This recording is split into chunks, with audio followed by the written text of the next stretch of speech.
A good win. I thought our defense was tremendous tonight. Swarmed the ball, stopped the run, harassed the quarterback, created a lot of turnovers. I think they got an early first down on a PI call, and then I don't remember them getting another first down until the end of the half. So offensively, we made enough plays, but missed some opportunities too, but made some big plays. And so it's a tremendous win.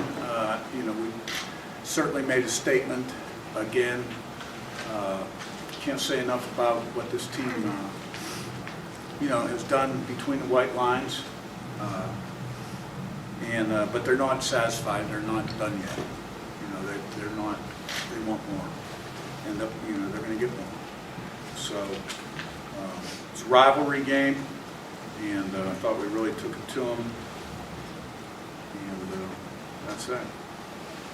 Is on your left, and Zach. Yeah, Curt, when you said statement, and I know you said you aren't paying close attention to the playoff ranking, but did you feel like you needed to do more, win the game, but win and win in a style, get style points to make a difference to the committee? Well, I think we had the largest margin of victory of any team in the country up until last week. And I'm not sure where we were coming into this game because obviously we did not beat Ohio State. What I would say is most of the games we've played, we've handled the opponent pretty well where we wouldn't have the largest margin of victory in the country. But obviously style points are important at this time of year, right? And that style points are earned, right? And but more than anything else, we wanted to play from the first play to the last play in a rivalry game that Indiana had not won in 4 or 5 years.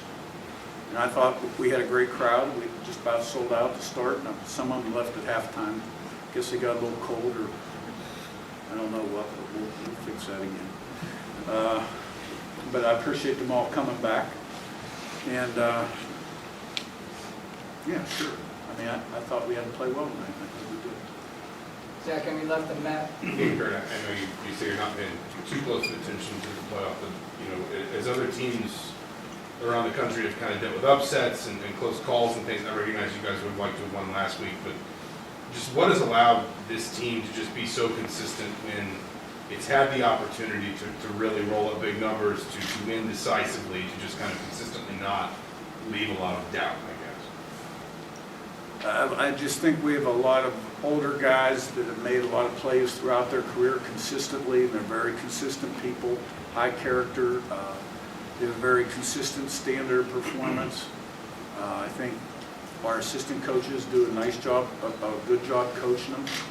And we preach about playing one play at a time, first play to last, like it's nothing, regardless of competitive circumstances. Never too high, never too low. Fast, physical, relentless, smart, disciplined boys. Our guys buy into that, and we've been fairly consistent this year. Matt, on your left, and Sam.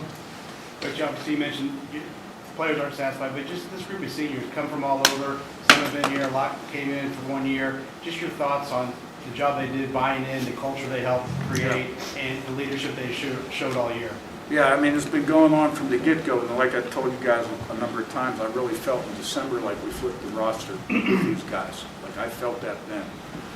And winter was good, spring was good, summer was good, fall camp, but you got to it on the field. So, when you got capable people that are very motivated, right, disciplined and committed, and all think alike, like they keep their eye on the bullseye. There's no personal agendas. Anything's possible.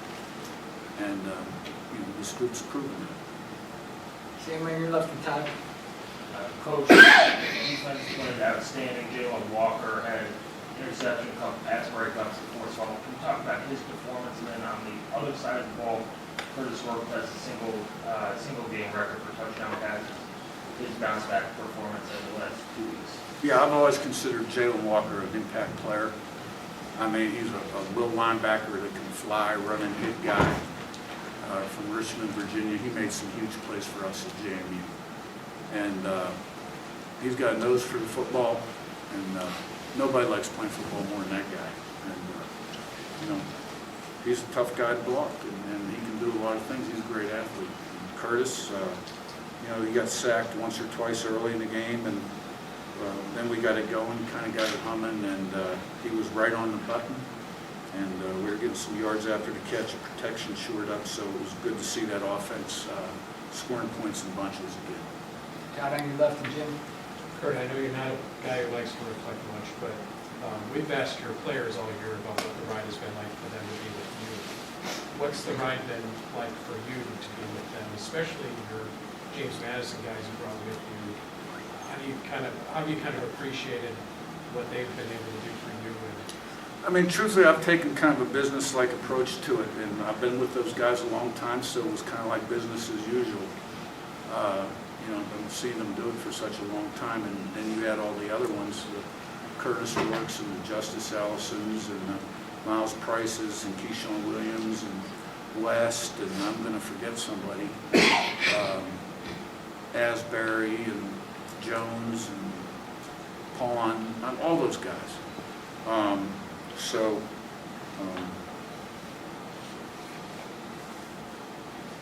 It's been a great year, but it's not totally shocking to me. I said earlier that we were capable of doing this. Yeah. My wife will tell you that the night I accepted the job, right, that we were laying in bed and said, look at this schedule. There's 10 wins on this schedule.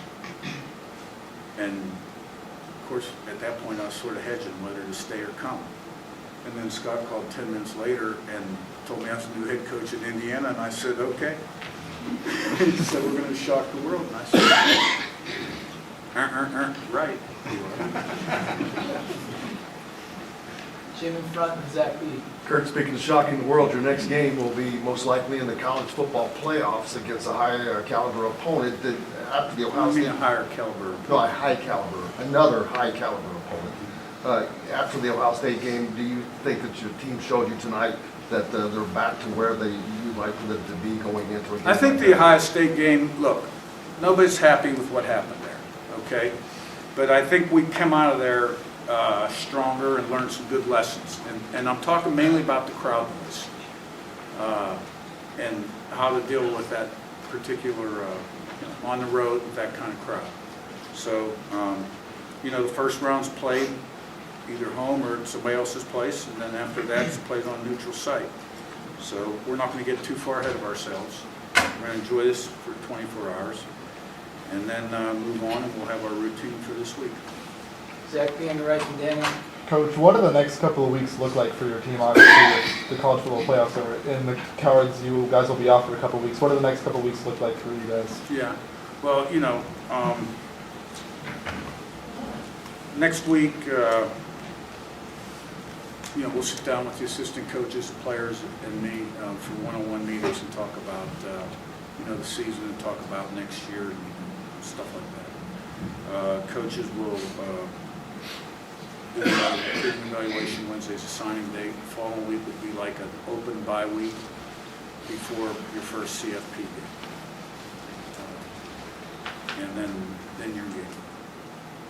Daniel, last one. But in the meantime, you got portal guys visiting, and you got all kinds of stuff going on. Trust me. I want to say you mentioned you realized that 11-1 was actually like a real thing. How much? I recognize there's still more ahead, but has any part of you had a chance to at all reflect or just appreciate how much has slipped in a year? I think I've answered that question a couple of times.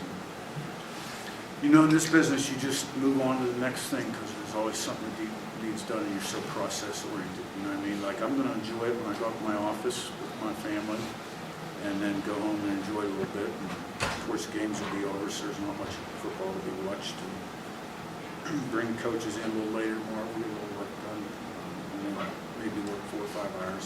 That'll be it. So you get to enjoy it right afterwards when I finish this and get to spend some time, maybe have a beverage. But at my age, it's 1 or 2 beverages. All right, thanks, guys. Thanks.